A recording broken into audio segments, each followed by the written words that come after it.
Hi, Ben. Love your shows and insights.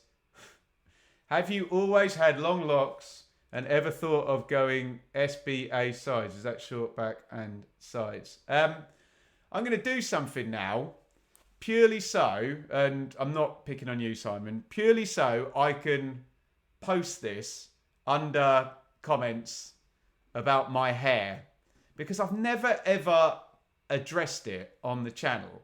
And you probably think it's not important. No one cares about your hair, Ben. Oh, they do.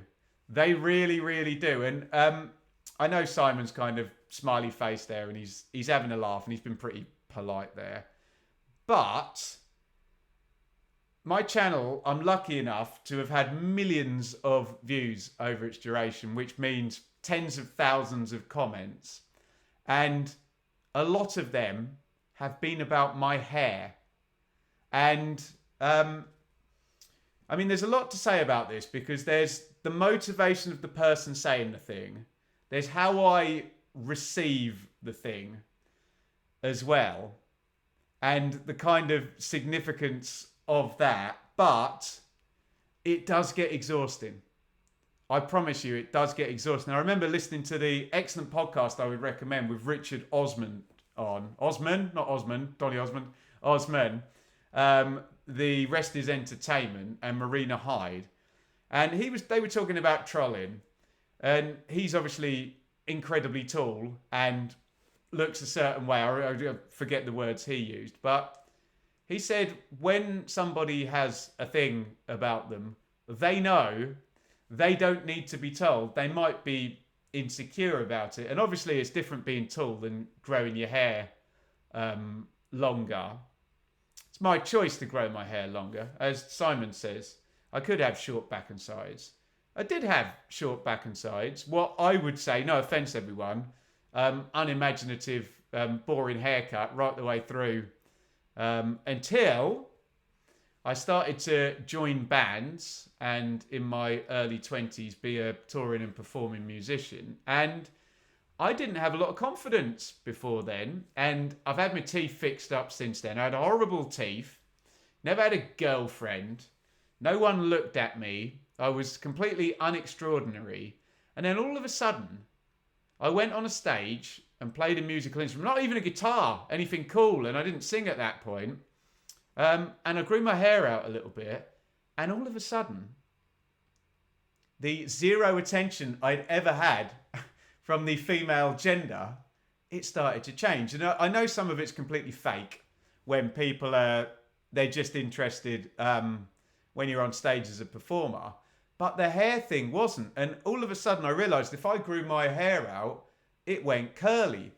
And if you've ever, I know we don't have that many women subscribed to the channel, but say your missus has got done up for a wedding and had her hair done, they'll pay someone a hell of a lot of money to stand there for like 2 hours and do exactly this to a girl with straight hair.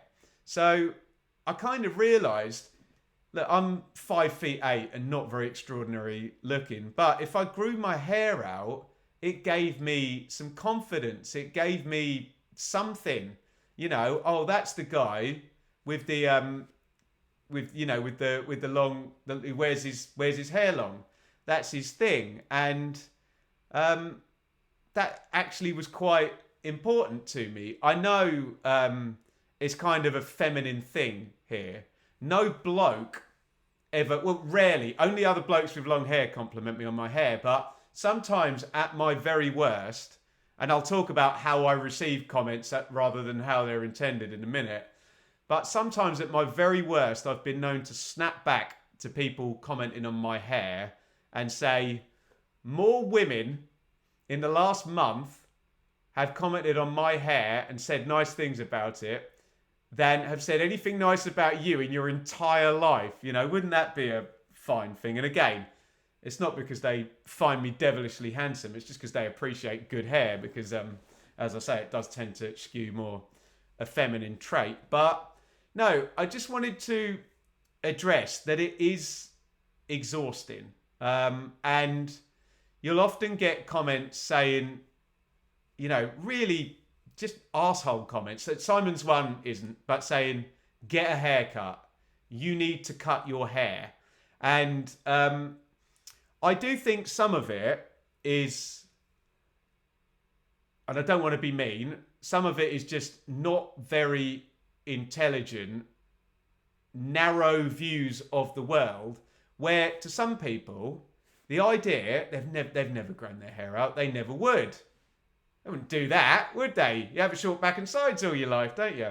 And that narrow view means it is incomprehensible to these people to understand what it's like to have long hair. If you've had long hair for 10, 20 years, it's like, well, you're the ones getting your hair cut all the time. You're the one changing what would naturally be your appearance. But what you're going to do? But it is still a comment on my appearance. And look, sometimes people are really spiteful. You know, they call me like the horrible things I've been called, like a sweaty Jippo, you know, a messy homeless tramp or whatever. So just horrible, horrible, unkind things.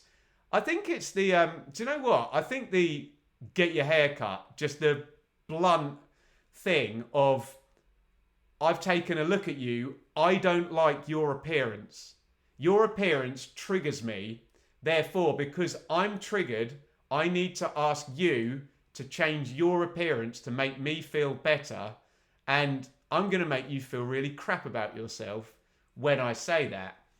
And this is where we kind of get into motivation and where we get into empathy or lack of therein. Because I'm sure the majority of people who make a comment about my hair don't have any malicious intent whatsoever. And they just think it's a little bit of a laugh. Oh, that guy's got long hair. That's as far as the brain to fingers ratio kind of goes. And they don't mean anything by it. But we get the empathy conversation and the motivation versus how it's received. So, if I'm having a really good day, I feel really great. You know, I'm feeling good. I've eaten. I've slept well. I might have been to the gym and I'm feeling good. The sun's shining. Everybody's happy. Enid's gorgeous. Shaylee's gorgeous. Life is good. Something's on the TV tonight that I'm excited about watching. And someone says something about my hair and I see that comment. I'm like, whatever. Ignore. However, if I'm not feeling 100% and somebody makes even what to them is an innocent comment about my appearance and my hair, I find it quite hurtful. And it's not the single individual comment. There have been thousands over the years. And yes, part of me thinks, you've got interesting hair, Ben. People comment on it. Enjoy it. But it's like that. Imagine a sheet catching a drip of rain. Just a drip of rain every day. 1 year, 2 years, 3 years. In the end, that sheet is going to be full of water and it might burst. And every now and then, I do tell someone, go F yourself. Who the hell are you to be commenting on my appearance? And I know I shouldn't do that. And subscribers get a bit shocked.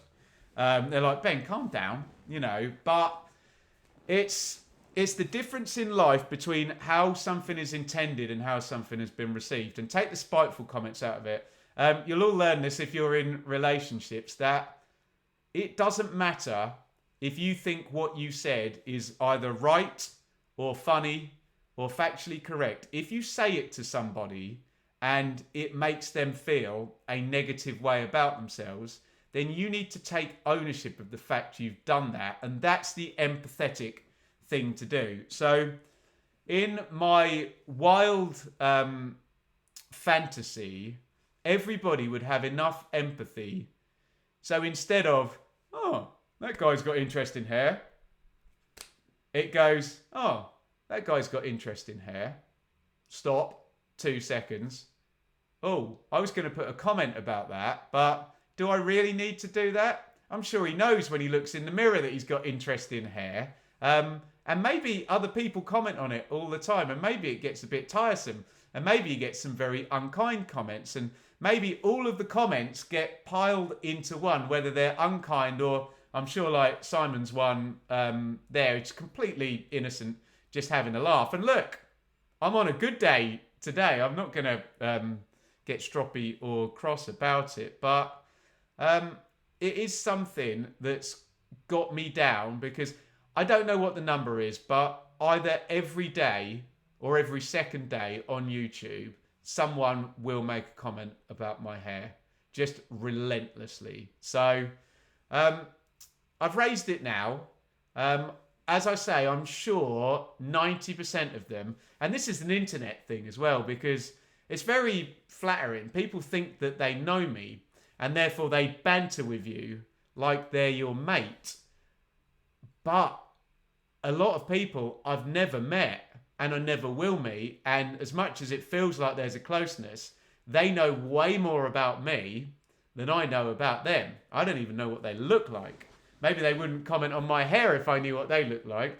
Maybe they're bald. Maybe they've got terrible hair. And, you know, not to make light of baldness, because I've just gone off on a big rant about not commenting on people's appearances. But maybe that is the motivation for some people. Maybe the triggering issue is their own appearance rather than mine. So it could be a multitude of things. But sometimes those barriers drop down, and we're working on that as a species, aren't we? Since the internet has come along, how can we communicate? Can we do it in a civil and calm way? And when you don't see somebody's face, so if somebody says something, you know, about my hair, they don't necessarily see me go, oh, for F's sake, again, and be in a bit of a mood with my missus for the next 10 minutes. They don't see that. Whereas maybe if they saw that, they'd go, oh, sorry, mate, I didn't mean anything by it, just having a laugh, and then it would all be done. So it's a weird old situation. But look, I've raised it now.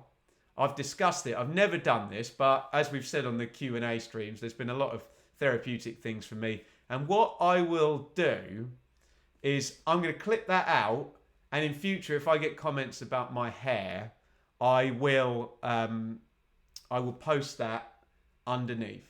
And I always say, I do believe in the whole thing that free speech, all good, it has a consequence. And sometimes if you don't apply the right amount of self-awareness and empathy to stuff you say, the consequence is, for no real gain of your own, you might make somebody feel a bit crappy. And it might not be the thing you said. It might be the accumulation of things, many things, many people have said that makes that person feel a little bit rubbish. So there you go. I finally addressed it. What are we going to call that? I'll find a pithy title of calling something about the obsession with my hair. But let's move on.